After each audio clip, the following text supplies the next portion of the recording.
Hello guys, welcome back to our channel future achiever official. तो ये अभी मैं मोबाइल से जो है वो वीडियो देख रहा था। तो ये एमएलए साहब हैं, कौन से एक नाम यार, एमएलए रफ़ीक नाइक। ठीक है। तो ये इन्होंने बड़ा अच्छा पॉइंट उठाया है। और जो अभी डॉक्टर बरी है, उन्होंने भी बड़ा अच्छे पॉइंट उठाए रिजर्वेशन के रिगार्डिंग। गवर्नमेंट को क्लियर चीज़ें क्लियर कर दी है कि रिजर्वेशन का ऊपर जो है वो गवर्नमेंट क्या कर रही है, क्योंकि इन्होंने अपनी सैलरी तो बढ़ा ली, बट जो मेन इश्यूज बर्निंग इश्यूज हैं उसके ऊपर तो गवर्नमेंट जो इतना एफर्ट करने चाहिए। अगर इनकी फाइल्स जो है एमएलए की सैलरी की इंक्रीज की फाइल या जो भी इश्यूज है, जो भी इनके अलाउंसेस की फाइल है, वो अप्रूव हो जाती है, तो वो क्यों नहीं अप्रूव हो रही? उसके लिए गवर्नमेंट क्यों नहीं इतना एफर्ट कर रही? ठीक है। और जो इन्होंने एमएलए साहब ने भी इशू उठाया, बहुत अच्छे इशू उठाए कि अनएम्प्लॉयमेंट इतनी जा रहा है, तो आप गवर्नमेंट जो है वो इसके ऊपर कुछ कंक्रीट स्टेप जो है वो क्यों नहीं ले रही? ठीक है, अभी आप उसको सुनना, यहाँ पे आपको मैं सुनाता हूँ। हैं लड़कों को उनकी एज भी आप जाने लगी है, वहां पे भी उनको सोचना है। जब भी कोई, उसको हम कश्मीर में म्यूजियम कहते हैं, किसी लड़के को लड़की देखने के लिए वो कहते हैं लड़का क्या करता है, इतना पीएचडी पढ़ा हुआ है, लेकिन करता क्या है, कुछ नहीं, तो रिश्ता नहीं होता है। अल्लाह भला करे मिनिस्टर साहब का। 1.5 साल से जब भी मैंने क्वेश्चन पहले फिर हर एक चीज को यस कहती है, लेकिन जब देने की बारी होती है वहां बिग नो होता है।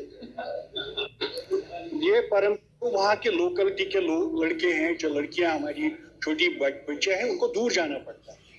गवर्नमेंट कब करेगी ये फिर? अब पॉपुलर गवर्नमेंट है, फाइनेंस भी इनके पास है, फाइनेंशियल इम्प्लीकेशन जरूर हो सकती है, मैं ऐसी बात नहीं कह सकता हूँ। इतना कुछ पैसा अब आ रहा है, एक कमेटी बैठ जेएंडके में रिव्यू कीजिए, कहाँ हॉस्पिटल अपग्रेड करना है, कहाँ स्कूल। इससे क्या होगा, जो हमारे बेरोजगार जवान पड़े बैठे हैं, जब तक इनको एसएसआर भी या कोई, तो तब तक उनको वहां, क्योंकि स्कूल टीचरों के बगैर भी और 10 साल से नौकरियां नहीं मिलती हैं लड़कों को, उनकी एज भी अब जाने लगी है, वहां पे भी उनको सोचना है क्योंकि एज रिलैक्सेशन। अब इससे सोशल एक प्रॉब्लम खड़ा हो गई है जेएंडके में, सारे यूटी में, सब लोग जानते हैं, इससे सहमत हो गए। अब शादियां भी लड़कों को नहीं मिलती है।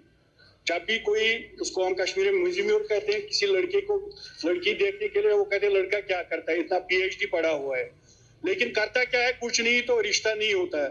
आपको लोगों को, लोग आपको दुआई देंगे, लड़के देंगे दुआई आपको, और इससे क्या होगा कि उनकी शादियां भी हो जाएंगी अगर कोई थोड़ा बहुत रोजगार मिल जाए आपकी वजह से। और इससे एक और प्रॉब्लम, वाजवान का दौर भी चलेगा, इनको भी दावते होंगे हमारे बीजेपी वाले, क्योंकि ये मीट खाने वाली नहीं है, वेजिटेरियन, उनको भी थोड़ा बहुत ये दाल रोटी मिल जाएगा अगर किसी की जो शादी हो जाए। क्यों कमजोर, आजकल तो ये कमजोरी लगती है, इसकी वजह एक ही है, क्योंकि हमारे एलओपी और इनका सेनापति सुनील जी पता नहीं कहाँ इनको अकेले छोड़ देते हैं। तो मेरी गुजारिश रहेगी कि ये नौकरी करूंगी।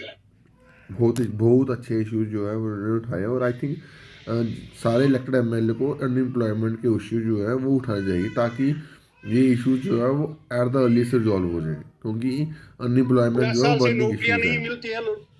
अनएम्प्लॉयमेंट जो है वो बर्निंग इशू है, और इसके लिए बात करनी पड़ेगी। मैं अपने खुद अपने एंड से जो है वो कोशिश कर रहा हूँ कि जीएडी के थ्रू जो है यहाँ अभी इसके ऊपर एफर्ट कर रहा हूँ कि गवर्नमेंट जल्दी से जल्दी ये पोस्ट रेफर करे, और इसके लिए कलेक्टिव रिस्पॉन्सिबिलिटी चाहिए सब लोगों की। अगर आप लोग सपोर्ट करोगे तो भाई ये चीज़ें हो जाएंगी। बहुत सारी पोस्ट उन्होंने सीएम साहब ने बोला, तो उसको इम्प्लीमेंट करवाना पड़ेगा। ठीक है। तो बाकी एफर्ट करेंगे हम, सभी चीज़ें हो जाएंगी, चाहे वो एमटीएस की पोस्ट है, नॉन की पोस्ट, सभी रेफर होंगी, बट एफर्ट करना पड़ेगा।